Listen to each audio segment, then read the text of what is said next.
कांद्याला मातीमोल भाव मिळत असल्याने लासलगावी आक्रमक होत शेतकरी चढले उंच पाण्याच्या टाकीवर आणि केले सरकार विरोधात आंदोलन।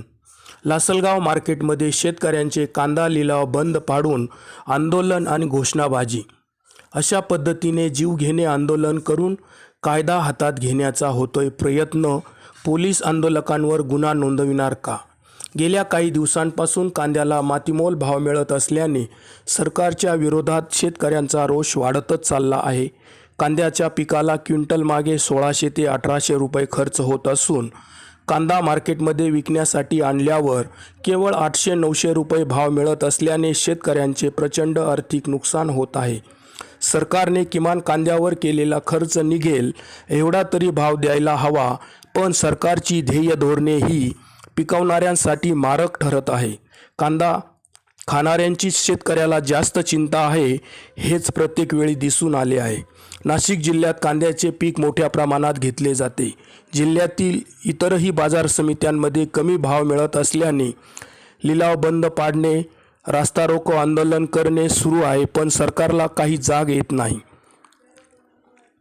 आज दिनांक 27 फेब्रुवारीला लिलाव सुरू झाले असता पुन्हा कांद्याचे भाव कोसळले व त्यामुळे शेतकरी पुन्हा आक्रमक झाले व कांदा लिलाव बंद पाडून सरकारचा निषेध करत आंदोलन सुरू केले।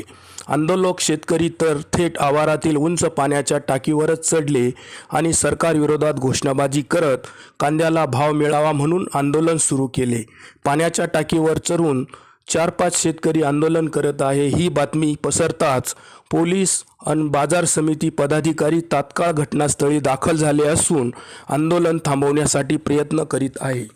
आपल्या मागण्या शासनाकडून मंजूर करून घेण्यासाठी आंदोलन करण्याचा अधिकार डॉक्टर बाबासाहेब आंबेडकरांनी लिहिलेल्या राज्यघटनेने या देशातील प्रत्येक व्यक्तीला दिलेला आहे। हे जरी खरे असले तरी अशा पद्धतीने जीवघेणे आंदोलन करून कायदा हातात घेण्याचा अधिकार दिलेला नाही। त्यामुळेच पोलीस प्रशासन आता आंदोलकांवर गुन्हे नोंदविणार का, हा प्रश्न उपस्थित होतो।